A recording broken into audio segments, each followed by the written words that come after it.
On a beaucoup parlé du PER ces derniers jours. Certains ont lu qu'il allait falloir tout clôturer à la retraite ou que les avantages fiscaux allaient disparaître. Alors, qu'est-ce qui est vrai? Qu'est-ce qui a été voté à l'Assemblée dans le projet de budget 2026? Et qu'est-ce que ça change vraiment pour ton épargne retraite? On fait le point aujourd'hui. La retraite, c'est un vrai sujet d'inquiétude. Notre système repose sur la répartition. Les actifs d'aujourd'hui financent les retraités d'aujourd'hui. Pendant longtemps, ça marchait bien. En 1970, on comptait environ 3 actifs pour un retraité. En 2000, on était déjà tombé à 2 pour 1. Et aujourd'hui, on est à 1,7 actifs par retraité. Les projections de l'INSEE disent qu'on pourrait tomber à 1,3 actifs uniquement par retraité d'ici 2070. Et comme on vit plus longtemps, les dépenses augmentent, mais les ressources du système n'évoluent pas au même rythme. Résultat, beaucoup de Français se demandent si leur pension sera suffisante et cherchent des solutions pour préparer leur retraite eux-mêmes. Et c'est là que le PER, le plan épargne retraite, entre en jeu. Le PER, c'est un placement long terme, fait pour ça. Préparer ta retraite, tout en profitant d'un avantage fiscal dès aujourd'hui. Concrètement, quand tu verses sur ton PER, ces versements sont déductibles de ton revenu imposable. L'État te permet donc de réduire ton impôt maintenant, en échange d'un blocage de ton épargne jusqu'à la retraite, sauf quelques cas particuliers comme l'achat de ta résidence principale. Prenons un exemple simple. Tu gagnes 45 000 euros par an. Tu peux verser jusqu'à environ 4 600 euros sur ton PER. Si tu es dans la tranche à 30%, ça te permet d'économiser environ 1 400 euros d'impôts sur cette année. L'idée, c'est que tu défiscalises aujourd'hui, quand ton taux d'imposition est haut. Et tu récupères ton argent plus tard, quand ton taux d'imposition est souvent plus bas. À la retraite, tu peux choisir entre deux options. Soit récupérer ton argent en capital, soit le transformer en rente viagère. Et là, il y a une vraie différence. La rente viagère, c'est un revenu à vie, mais souvent moins flexible, c'est irréversible, ça dépend de l'espérance de vie et ça ne se transmet pas, sauf option de réversion qui baisse le montant. La sortie en capital, c'est plus souple. Et surtout, tu peux la faire en plusieurs fois. Pourquoi c'est mieux de sortir en capital? Parce que si tu sors tout d'un coup, ton revenu explose l'année de la sortie et tu montes de tranche.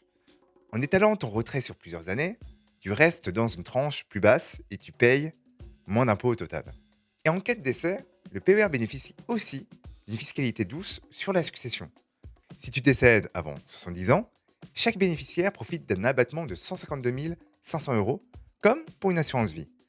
Après 70 ans, le régime devient un peu moins favorable, mais ça reste souvent mieux qu'un placement classique. Dans le projet de budget 2026, un amendement proposait de rendre obligatoire la liquidation du PER dès que tu atteins l'âge légal de la retraite. En clair, impossible de le garder ouvert ou d'étaler la sortie. Tu aurais été obligé de tout récupérer d'un coup. Et là, ça aurait tout changé fiscalement. Prenons un exemple très concret. Tu arrives à la retraite avec 100 000 euros sur ton PER. Sur cette somme, 70 000 euros viennent de tes versements, 30 000 euros viennent de tes gains. Et si on te force à tout retirer d'un coup, les 70 000 euros de versement sont ajoutés à ton revenu imposable. Admettons que ta pension soit de 20 000 euros par an. Cette année-là, ton revenu total grimperait à 90 000 euros. Résultat, tu passes dans une tranche à 41%.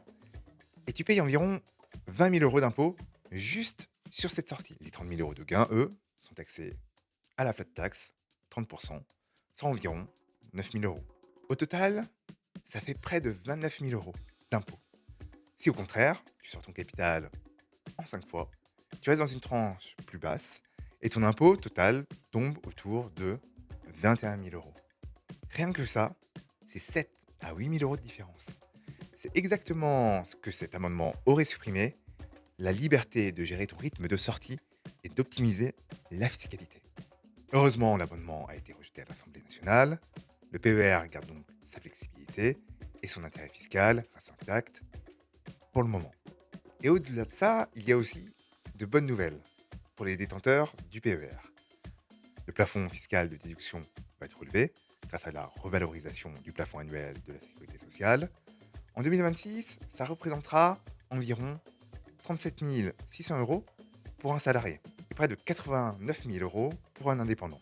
Autre nouveauté, tu pourras reporter des plafonds non utilisés pendant 5 ans, contre 3 aujourd'hui. Donc, si tu n'as pas versé une année, tu pourras te rattraper plus tard. En résumé, rien ne change dans le mauvais sens, même si on avait peur de quelques modifications par l'Assemblée nationale. Et même, on peut se dire que quelques ajustements rendent le PER un peu plus souple.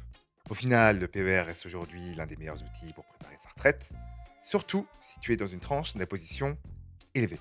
Le cadre fiscal reste stable, la flexibilité est conservée et les plafonds deviennent un peu plus favorables.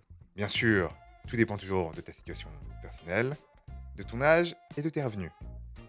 Et comme le projet de budget 2026 n'est pas encore définitivement adopté, il faudra suivre la suite de ces débats. Bien sûr, cette vidéo n'a pas vocation à être un conseil financier, mais simplement à t'aider à comprendre ce qui change autour de ton épargne retraite. Voilà, c'était tout pour moi. Si cette vidéo t'a été utile, pense à liker, partager, laisser un commentaire et t'abonner pour ne pas manquer mes prochaines vidéos. Je te dis merci et à très bientôt.